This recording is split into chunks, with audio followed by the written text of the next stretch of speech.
Everyone says don't compare yourself with others, but here's why you actually should. Are you chasing a dream? Are you pursuing something? How are you going to get better if you don't actually compare yourself to others? Here are 5 healthy ways to use comparison to fuel your growth. Number 1, don't just compare, observe what's working. Instead of thinking, they're better than me, ask, what are they doing that's working and what can I learn from it? Whether it's how someone speaks, creates, trains, or markets themselves, use it as inspiration, not intimidation. Number 2, turn envy into a roadmap. That person you're low-key jealous of, they're holding clues. What habits, mindsets, or systems got them there? Can you reverse engineer their success? Jealousy is a mirror of your goals. Use it to get clear on what you want. Number 3, compare the process, not the highlight reel. You're seeing someone with polished results while you're sitting there drowning in your own messy middle. Flip it. Get curious about their struggles,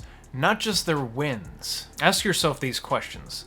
How long have they been at this? What work are they putting in that I don't see? Remember, you're not necessarily behind, just earlier in the process. Number 4, compare you to past you. It's okay to compare to others, but you should also compare to yourself. Instead of just comparing to others, compare yourself to you 6 months ago. Are you more confident, consistent, trying new things? Progress isn't always loud. Sometimes it's just doing the thing when you didn't feel like it. Number 5, let losing be data, not defeat. When someone outshines you, it doesn't mean failure. It means you've got something new to learn. Ask, what did they do well that I can try? And how can this motivate me to grow instead of shrink? So if you use these 5 healthy tools of comparison, I guarantee you're gonna look back and see the success. Here's the bottom line. Comparison isn't bad.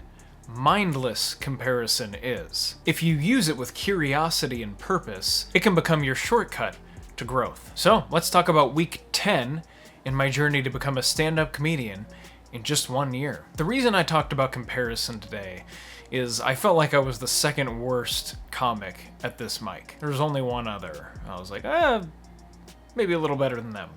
So I went to a mic that I had never been to before in northern Portland, and it's always rough going to a new mic because I never know what to expect and I'm not comfortable yet. And I think that showed. I came with jokes that overall have gotten some pretty good responses, at least for me starting out, and this week they didn't hit as hard. Let me set the scene for you guys. It was a pretty small room. It was outside. It was a pretty small audience. I think there were about 10 to 15 from a given time, if that. There were maybe about 8 to 12 people there, but I still felt like the audience was largely engaged. Meaning, if you got up there and you were funny, you were getting good responses. I felt a little bit tight because I was at a new place. I was uncomfortable. I hadn't done it before. Thankfully, I was better than at least one person there. So, overall, my set was 5 minutes, and it didn't go great. I think it was more of a reflection of my comfort level than it was my actual writing.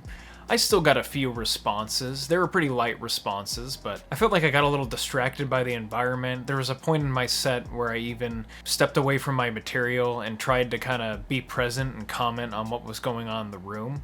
But it wasn't really great from a comedic standpoint. I don't think I got any laughs from it. I just kind of, for some reason, felt like I wanted to step out in the moment. I don't know why I did that. I think it went against me. I think it would have been better to keep going on the routine and finish my set, because I actually had to cut like multiple jokes, because by the time I got the light, which means you need to get off in a minute, I wasn't even through like half my jokes.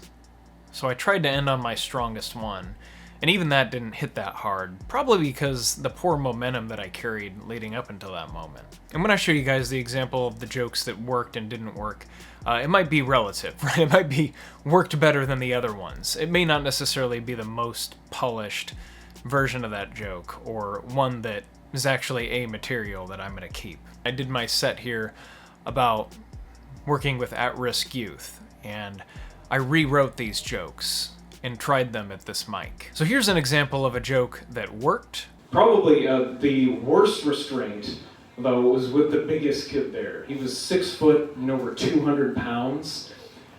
And it took a whole hour of thrashing, screaming, and crying before he finally let me go. Here's an example of a joke that didn't work. Yeah, it was a really, really tough job. The first day, kid says to me, "I'm gonna stab you in the eye with a fork." "Nice to meet you too, Angel." That was his name, Angel. Which makes sense. I mean, technically, Satan's an angel. And he carries a pitchfork. Yeah, you guys were like, yeah, exactly. Funny, not really, but it makes sense. The joke that worked, that got the best response, and that's been a frustrating one for me, because I know the idea is good, but it's been tough to set it up with clarity so that I can pull that bait and switch up to where I'm actually the one in the hold. Because I think audience think that I'm the one holding the kid, and so they have to do the mental math in their brain to be like, Oh no, he's actually the one who was getting pulled by the kid. and that usually means the laughter is stifled. So it's a good idea, but I haven't found the best way to execute it yet. So what was the highlight of the week? I think the highlight was that this mic really exposed my areas of weakness. You know, like, I am uncomfortable in new situations, so I need to work on that. And I'm not very good at stepping outside of my material and being in the moment when I'm on the stage. Probably because I'm still uncomfortable with that and I haven't practiced it. And so I think I just learned that even if I've shown some success with my material, I still have a lot to learn. I think the low light was my impulsive decision to step off script and to go off script from my proven material and to try to live in the moment. I mean, I guess it could be worth practicing, but because I did that, I feel like I didn't accomplish the goal that I set out. But that happens a lot, so that's always a low light. It was never fun. No one's ever like, "Oh, I'm super glad I bombed." Great. Can't wait to do that again. The low light? Bombing. So how am I feeling this week? It's a weird cocktail of emotions, because on the one hand, I kind of felt frustrated, but on the other hand, I actually left very inspired. Just watching the other comedians that night do their material, live in the moment, and I got to learn from them by comparing myself to them. So I got to ask good questions. You know, what did they do that worked well? And how can I integrate that into my practice of stand-up comedy? So yeah, I was kind of frustrated, but I actually left really feeling like, I can't wait. You know, I can't wait until I get to that level. And I'm gonna be that someday. So that's been week 10 in my journey to become a stand-up comedian in just 1 year. Lots of learning, one day at a time. If you're also pursuing a dream, you like stand-up comedy, or you just want to see me bomb, you sick freak, go ahead and hit those like and subscribe buttons. Toodles, see ya, bye.